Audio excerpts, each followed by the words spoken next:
македонскиот случај годинева во контекст на Европската Унија е многу убедлив и мислам дека доколку ЕУ не го препознае и пресвртот дома со сите наши маани и грешки, нашата земја денес е очигледно па дури на некој начин ретко и глобално во тренд кон функционална либерална демократија каде владае правото. Со сите грешки и сите дупки што излегуваат. И земја каде годинава од каде доаѓа успехот, добрата приказна. Ако Европа тоа не го валоризира, препознавајќи го успехот и почнувајќи пристапни преговори со нас, многу тешко ќе може да се зборува за европска перспектива не само за нас, туку и за целиот регион.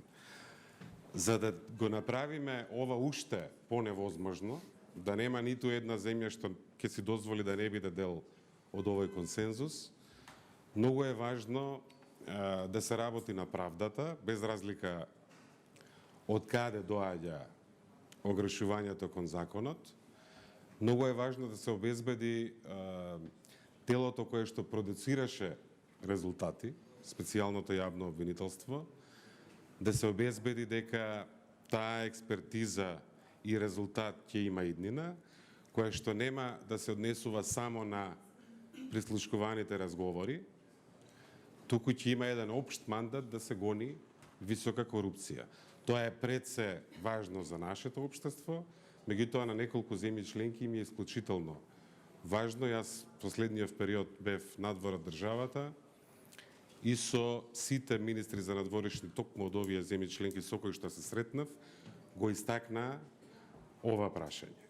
И мислам дека, бидејќи не знаеме кога ќе дојде следната шанса, независно од политичко-партиски разлики, мора да најдеме сила и начин ова прашање да го затвориме, за да имаме еден убедлив случај, за да си ги направиме шансите 100% за октомври и за почетокот на пристапните преговори.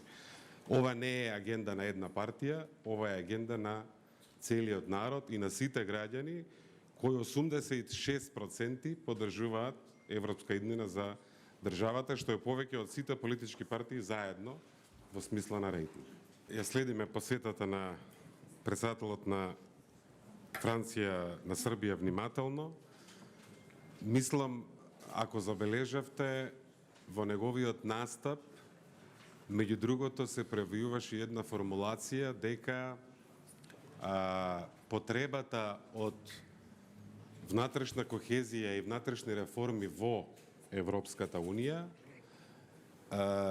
може да се одвива паралелно со процесот на европеизација и пристапување на регионот кон Европската Унија, и мислам дека ова е важна и позитивна порака. Се разбира, тоа не сме да не опушти, меѓутоа како да има едно отварање во таа смисла, а факт е дека двата процеси се многу важни.